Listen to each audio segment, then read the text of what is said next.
পুজোর আগেই সিসি ফাইভটা শুরু করেছিলাম, শ্রীরামপুর মিশন পড়িয়েছিলাম এবং ফোর্ট উইলিয়াম কলেজ পড়াতে গিয়ে আমি উইলিয়াম কেরি ও রামরাম বসু পড়িয়েছিলাম। মৃত্যুঞ্জয় বিদ্যালঙ্কার বাদ থেকে গেছিল। বাংলা গদ্যের একজন বিশিষ্ট গদ্যকার হলেন মৃত্যুঞ্জয় বিদ্যালঙ্কার। তাই আজকের ক্লাসে আমি মৃত্যুঞ্জয় বিদ্যালঙ্কারটা একটু ডিটেল পড়িয়ে দেব। তোমরা মন দিয়ে একটু ক্লাসটা করো, স্কিপ করো না, স্কিপ করলে কিন্তু বুঝতে পারবে না। একটুখানি শুনে নিলেই তারপর যখন নোটটা পড়বে তখন কিন্তু এই গদ্য সাহিত্যের ইতিহাসটা তোমাদের কাছে ক্লিয়ার হয়ে যাবে। মৃত্যুঞ্জয় বিদ্যালঙ্কার 1762 খ্রিস্টাব্দে জন্মগ্রহণ করেন এক রাঢ়ী শ্রেণীর ব্রাহ্মণ বংশে মেদিনীপুরে। কেউ কেউ বলেন উড়িষ্যার ভদ্রকে তিনি জন্মগ্রহণ করেন। তখন এই উড়িষ্যার ভদ্রকটাও মেদিনীপুরের অন্তর্গত ছিল। এই হলো মৃত্যুঞ্জয় বিদ্যালঙ্কারের জন্ম বৃত্তান্ত। তিনি যৌবন বয়সে কলকাতায় এসে চতুষ্পাঠী বিদ্যালয় খোলেন এবং সেখানেই ছাত্র পড়াতেন। ফোর্ট উইলিয়াম কলেজ প্রতিষ্ঠার সময় দিকে দিকে মৃত্যুঞ্জয় বিদ্যালঙ্কারের পাণ্ডিত্যের কথা ছড়িয়ে পড়ে। সেই সময় তিনি উইলিয়াম কেরির অধীনে 200 টাকা বেতনে ফোর্ট উইলিয়াম কলেজে যোগ দেন বাংলা বিভাগীয় প্রধান হিসেবে। ক্লিয়ার? ফোর্ট উইলিয়াম কলেজে অবস্থানকালে তার রচিত মোট 5টি গ্রন্থ। সেই সময় বিদ্যাসাগর রামমোহন যদি না আসতো তাহলে কিন্তু তার বাংলা গদ্যের যে অবদান সেটা ঢাকা পড়ে যেত না। পরবর্তীতে রামমোহন এবং বিদ্যাসাগর আসার ফলে মৃত্যুঞ্জয় বিদ্যালঙ্কারের প্রতিভা অনেকখানি ঢাকা পড়ে গেছে। তিনি বিশিষ্ট 5খানি গ্রন্থ রচনা করেছিলেন। সেই গ্রন্থগুলি কিন্তু পরবর্তীকালে বাংলা গদ্যকে অনেকখানি পথ এগিয়ে দিয়েছে। সেই গ্রন্থগুলি কি কি? 1 32 সিংহাসন 1802, 2 নম্বর হলো হিতোপদেশ 1808, 3 নম্বর হলো রাজাবলি 1808, 4 নম্বর হলো প্রবোধ চন্দ্রিকা 1813 সালে তিনি বইটি রচনা করেন, কিন্তু মুদ্রিত হয় 1833 সালে। এবং তার লেখা সর্বশেষ বই হলো বেদান্ত চন্দ্রিকা 1817। প্রবোধ চন্দ্রিকা কিন্তু তিনি 1813-তে লিখেছিলেন, বেদান্ত চন্দ্রিকার আগে, কিন্তু প্রকাশিত হয়েছিল তার মৃত্যুর পর 1833 খ্রিস্টাব্দে।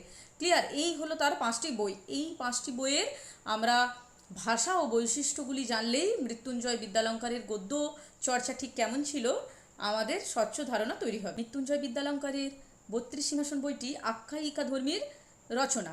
উইলিয়াম কেরির নির্দেশে তিনি এই গ্রন্থটি রচনা করেছিলেন। এই বইটি স্কুল পাঠ্য হিসেবে দীর্ঘদিন প্রচলিত ছিল।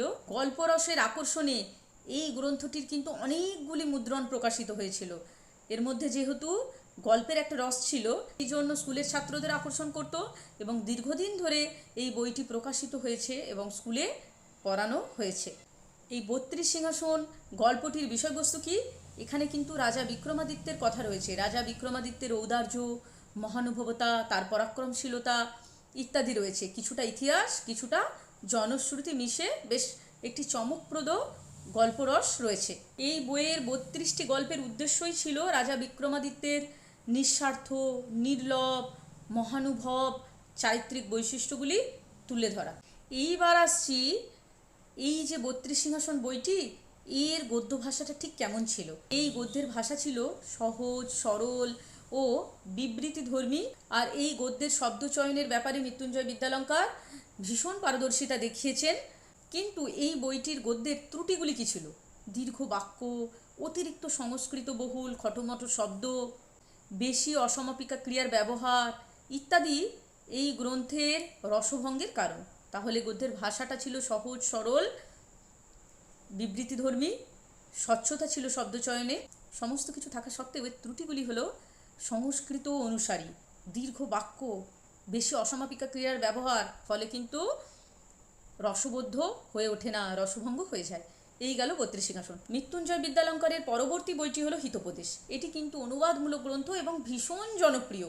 তার আগে কিন্তু গোলকনাথ শর্মার হিতোপদেশ বেরিয়ে গেছে, তবু কিন্তু উইলিয়াম কেরি মৃত্যুঞ্জয় বিদ্যালঙ্কারের এই হিতোপদেশ বইটিকে বিশেষ গুরুত্ব দিয়েছিলেন। পশু পাখির মুখে হুবহু মানুষের মুখের ভাষা ব্যবহার করে এক ধরনের নতুন চমৎকারিত্ব সৃষ্টি করেছেন মৃত্যুঞ্জয় বিদ্যালঙ্কার।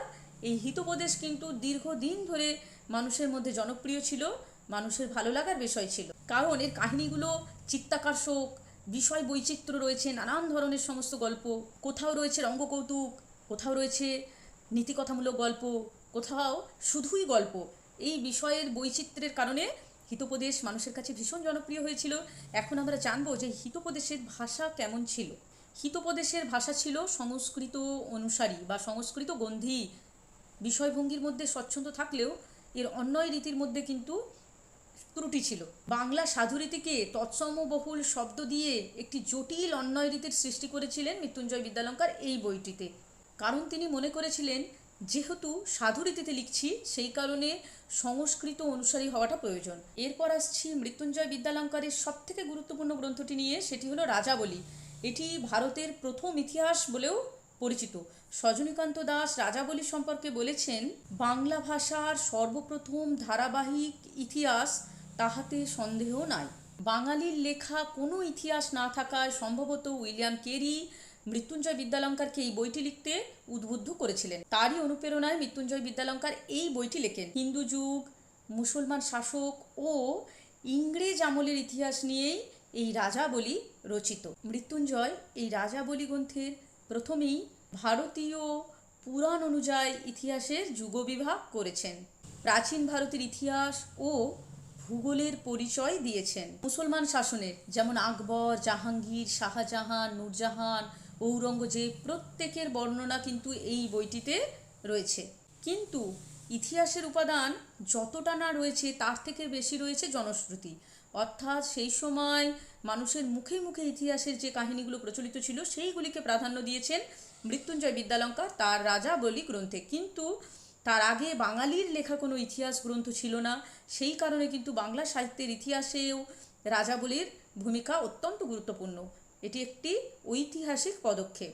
এইবার আমরা জানব এই যে গ্রন্থটি মৃত্যুঞ্জয় বিদ্যালঙ্কারের শ্রেষ্ঠ রচনা রাজাবলী, এই গ্রন্থটির ভাষা কেমন। এই গ্রন্থটির ভাষা সহজ, সরল, স্বচ্ছ এবং জটিলতা বর্জিত। তবে সংস্কৃত অনুসারে ভাষাটিতে অনেকটা গুরুভার আমরা দেখতে পাচ্ছি। ফোর্ট উইলিয়াম কলেজ বলো আর শ্রীরামপুর মিশন বলো, এই সময় বেশিরভাগ গদ্য ভাষায় সংস্কৃত অনুসারী। সংস্কৃত অনুসরণে লেখা হলেই তার ভার কিন্তু অনেকটা গুরুগম্ভীর হয়ে যাবে।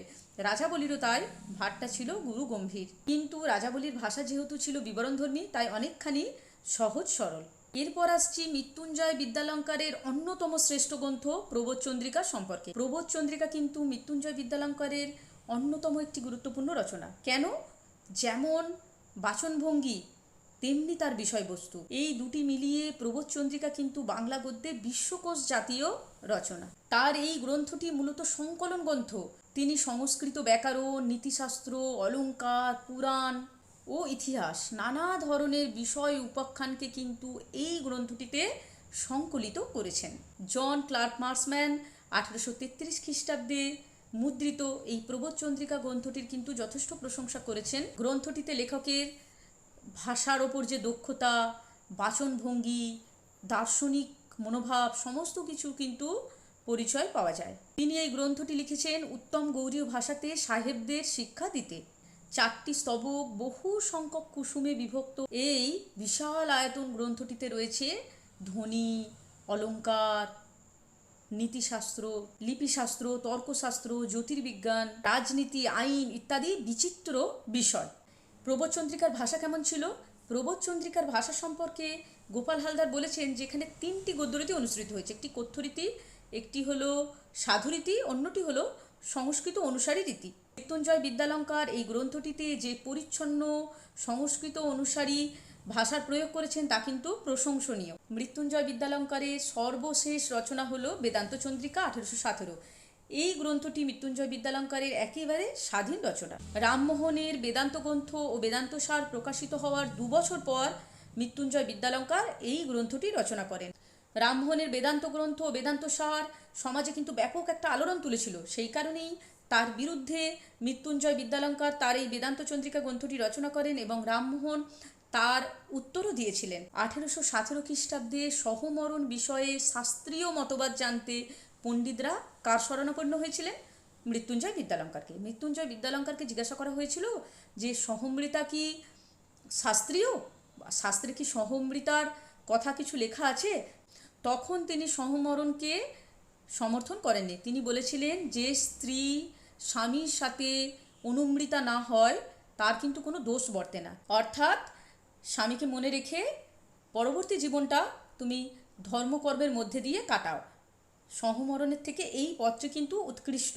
এই জায়গাটিতে কিন্তু মৃত্যুঞ্জয় বিদ্যালঙ্কার তার বিচক্ষণতার পরিচয় দিয়েছেন। মৃত্যুঞ্জয় বিদ্যালঙ্কার এই কথাটি বলেছিলেন যে সহমরণ ইচ্ছাধীন বিষয়, ইচ্ছার বিরুদ্ধে এটা করানো যাবে না। মৃত্যুঞ্জয় বিদ্যালঙ্করের বেদান্ত চন্দ্রিকার মূল তিনটি ভাগ। প্রথম হলো কর্মকাণ্ড, উপাসনাকাণ্ড ও জ্ঞানকাণ্ড। এইবার আসি মৃত্যুঞ্জয় বিদ্যালঙ্করের এই যে বেদান্ত চন্দ্রিকা, তার ভাষা কেমন। বিষয়টা যখন এত গুরুগম্ভীর, যেখানে কর্মকাণ্ড, উপাসনাকাণ্ড, জ্ঞানকাণ্ডের মতো বিষয় আলোচনা করা হবে, তাহলে তার ভাষাটাও নিশ্চয়ই গুরুগম্ভীরই হবে। মৃত্যুঞ্জয় বিদ্যালঙ্করের এই বইটিও ছিল কিন্তু সংস্কৃত অনুসারী। প্রচুর সংস্কৃত শব্দের বাহুল্য ছিল, গুরুগম্ভীর ভাব ছিল। গোপাল হালদার বলেছেন, নিছক বাংলা গদ্যের লেখক হয়েও মৃত্যুঞ্জয় বিদ্যালঙ্কারের বেদান্ত চন্দ্রিকার ভাষা সংস্কৃতে ভারাক্রান্ত, যুক্তিস্থলেও প্রায় জটিল এবং পাঠকের দুষ্প্রাচ্য। অর্থাৎ এর ভাষাটা ছিল ভীষণ জটিল, সংস্কৃত অনুসারী, যা পাঠকের পড়ে মোটেও বোধগম্য হবে না। কিন্তু মৃত্যুঞ্জয় বিদ্যালঙ্কার মনে করেছিলেন যে রামমোহনের বেদান্ত গ্রন্থ, বেদান্ত সার যেহেতু ভীষণ জটিল, তার এই গ্রন্থটি অনেক বেশি পাঠকের কাছে সুখপাঠ্য হবে। কিন্তু বিষয়টা তেমন ছিল না। সার্বিকভাবে জানা যায় যে মৃত্যুঞ্জয়ের বেদান্ত চন্দ্রিকার থেকে রামমোহনের বেদান্ত সার ও বেদান্ত গ্রন্থ পাঠকের কাছে বেশি প্রশংসনীয় ছিল।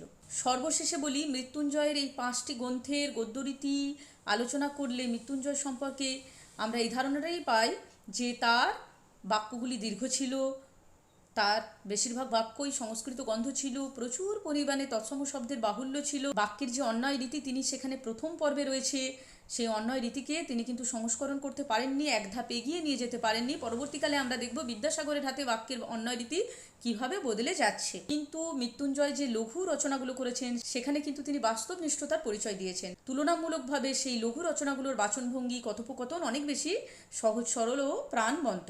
মৃত্যুঞ্জয়ের গদ্যরীতির মধ্যে এক ধরনের নাট্যশৈলী ছিল, নাটকীয়তা ছিল, যা তার গদ্যকে প্রাণদান করেছে। এই হলো মৃত্যুঞ্জয় বিদ্যালঙ্কারের 5টি গ্রন্থ এবং তার বৈশিষ্ট্য। ক্লিয়ার? বাংলা গদ্যে মৃত্যুঞ্জয় বিদ্যালঙ্কারের অবদান দিলে তোমাদের এটিই লিখতে হবে। প্রথমে একটুখানি তোমাদের ইন্ট্রো দিতে হবে, সেখানে মৃত্যুঞ্জয় বিদ্যালঙ্কারের জন্ম, ফোর্ট উইলিয়াম কলেজে মৃত্যুঞ্জয় বিদ্যালঙ্কারের অবদান এবং কবে তিনি ফোর্ট উইলিয়াম কলেজে নিযুক্ত হয়েছিলেন, এই বিষয়টা লিখবে। তারপর তার 5টি গ্রন্থ লিখবে, তাদের প্রকাশকাল লিখবে এবং সেই গ্রন্থগুলির বিষয়বস্তু দেবে এবং তাদের ভাষা সম্পর্কে লিখবে এবং শেষে উপসংহারে এসে মৃত্যুঞ্জয় বিদ্যালঙ্কারের গদ্যরীতির যে বৈশিষ্ট্যগুলি পাওয়া যায়, সেই 5টি কি 6টি বৈশিষ্ট্য লিখবে। তাহলেই একটি 10 নম্বরের নোট কিন্তু কমপ্লিট। বাংলা গদ্যে মৃত্যুঞ্জয় বিদ্যালঙ্কারের অবদান দিলে আশা করছি আর তোমাদের লিখতে অসুবিধা হবে না। আমি বুঝতে পারছি বিষয়গুলো একটু জটিল, আমি সহজ করে পড়ানোর চেষ্টা করছি, কিন্তু বাংলা গদ্য, সেই সময়কার বাংলা গদ্য যা ছিল সেইগুলি পড়ে কিন্তু রসাস্বাদন করা খুব মুশকিল। কারণ প্রথম পর্বে শুরুই তো, তখন হুবহু অনুকরণে মানুষ চলে গিয়েছিল, অনুবাদে চলে গিয়েছিল।